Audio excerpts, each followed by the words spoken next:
Hello everyone, welcome back to our channel infinity learning world. आज हम करने जा रहे हैं screw gauge and we will learn to find the values by using screw gauge. Yes, so this is known as screw gauge. इसमें ये देखिए, जो मैं रोटेट कर रही हूँ, this is a circular scale. इसमें कितनी डिविजन्स हैं? इसमें 100 डिविजन्स हैं। देखिए 20, 30, 40, 60 up to where? Up to 100, यानी कि वन कंप्लीट रोटेशन का मतलब है इसमें 100 डिविजन्स मूव। तो this is known as circular scale. अब मेन स्केल क्या है? ये देखिए, इसके अंदर एक स्केल है, this is known as main scale. इसमें वन डिवीजन किसके इक्वल है? 1 mm के। तो यानी कि पिच जो मैंने आपको बताया था कि अगर ये 1 mm distance, linear distance travel करता है तो सर्कुलर कितना रोटेट करता है? 100 डिवीजन। इसलिए हमने इसका लीस्ट काउंट फाइंड किया था, which is 1 divided by 100 and which comes out to be 0.01 mm and 0.001 centimeters.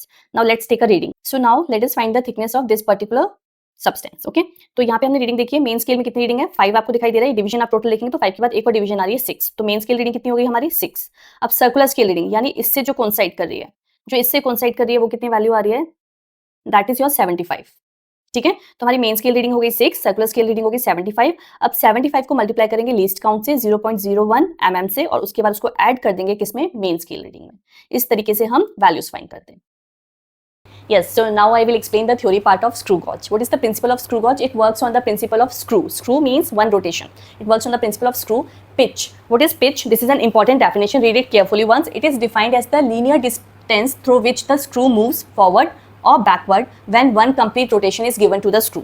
This is your screw gauge. एक complete rotation जब आपने दिया तो इसने कितना linear distance travel किया? That is known as pitch. अब आ जाइए least count. What is the least count of this? Pitch divided by total number of division in the circular scale. हमें पता है सर्कुलर स्केल में टोटल डिविजन्स कितनी होती है? 100। तो पिच कितना है? जब 100 डिवीजन होंगी तो 1 mm लीनियर डिस्टेंस ट्रैवल करेगा। तो पिच है हमारा 1 mm और हमारा लीस्ट काउंट कितना है?